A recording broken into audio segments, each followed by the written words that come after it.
نحمدہ و نصلی علی رسولہ الکریم۔ میں آج آپ کو ایک عجیب بات بتانے لگا ہوں، شاید آپ نے کبھی نہ سنی ہو۔ وہ یہ ہے کہ وہ خوش نصیب صحابی جنہیں سجدہ کرنے کے لیے عرش اور کرسی سے بھی افضل جگہ ملی ہے۔ سوچتے ہوں گے کہ وہ کون سی جگہ ہے؟ کرسی سے اور عرش سے بھی اعلیٰ جگہ ہے، افضل جگہ ہے۔ حضرت ابو خزیمہ رضی اللہ تعالی عنہ بیان کرتے ہیں کہ انہوں نے ایک خواب میں یہ دیکھا کہ وہ حضور نبی کریم صلی اللہ علیہ وآلہ وسلم کی پیشانی مبارک پر سجدہ کر رہے ہیں۔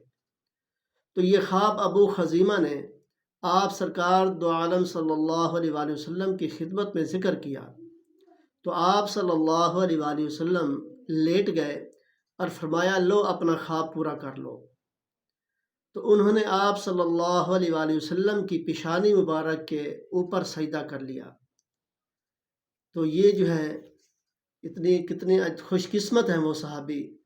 ترجمان و سنہ جلد نمبر 2 صفحہ نمبر 358 اور مشکات صفحہ نمبر 394۔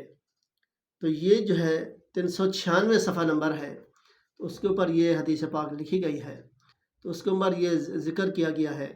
تو اس لیے وہ کتنے خوش نصیب صحابی ہیں جنہیں حضور علیہ السلام کی پیشانی مبارک پر جو ہے سجدہ کرنے کا جو ہے انہوں نے شرف حاصل ہوا۔